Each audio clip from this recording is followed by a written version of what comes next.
Meow kitty cats. TikTok's in hot water as 14 states are sinking their claws into the social media giant over alleged harm to young users' mental health. New York Attorney General Letitia James and California Attorney General Rob Bonta are leading the charge, filing lawsuits that accuse TikTok of deliberately designing its platform to be as addictive as catnip to children. These legal eagles aren't just scratching the surface. They're alleging that TikTok's features, like endless scrolling and autoplay, are turning our kittens into compulsive users.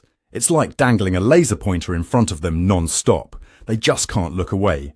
And let's not forget those pesky late-night notifications that are disrupting our little ones' catnaps.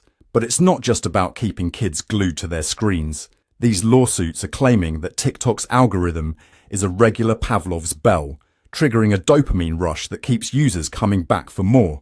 It's as if they figured out how to turn our brains into balls of yarn, and they're just playing with us. Meow, the numbers are enough to make your fur stand on end. According to the Centers for Disease Control and Prevention, over 75% of high school students are using social media several times a day. And here's the real hairball. 43% of these frequent users report feeling persistently sad or hopeless. That's a lot of gloomy kitties. But wait, there's more. The lawsuits are also accusing TikTok of violating the Children's Online Privacy Protection Act. They're saying TikTok's been snatching up data from users under 13 without so much as a whisker of parental consent. It's like they're fishing in a koi pond without a license. Meow, if you're enjoying this feline expose, make sure to hit that subscribe button. Your support helps us keep digging up the truth like a cat in a sandbox. Andrea Joy Campbell, Massachusetts Attorney General, isn't pulling any punches. She hissed, "Massachusetts will not tolerate a future where companies exploit the vulnerabilities of young people for profit." Sounds like TikTok's been caught with its paw in the cookie jar. The lawsuits are also shining a spotlight on some dangerous TikTok challenges. Remember the subway surfing trend? It led to the tragic death of a 15-year-old boy in Manhattan.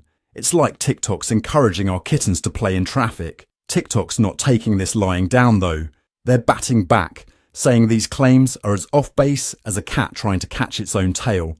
A spokesperson purred, "We're proud of and remain deeply committed to the work we've done to protect teens." They're pointing to features like default screen time limits and parental controls as proof they're not just chasing profits. But here's where it gets really hairy. TikTok's revenue in the US hit a whopping $16 billion in 2023. And get this, 35% of that ad revenue comes from children and teenagers. That's a lot of catnip, folks. The attorneys general are demanding more than just a financial hairball. They want TikTok to change its ways, to stop exploiting young users for profit. It's like they're trying to teach an old cat new tricks. This isn't just about TikTok though. These lawsuits could have ripple effects across the entire social media landscape. We might be looking at a future where all tech companies have to put safety before profit when it comes to our kittens. So, what's next?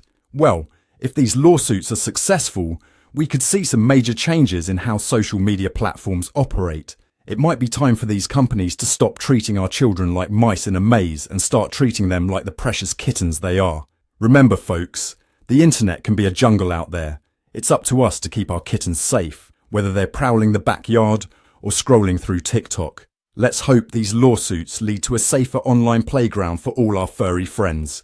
We'll keep you informed as the story develops. I'm Ron DeParmesan, reporting for Newscats. Meow!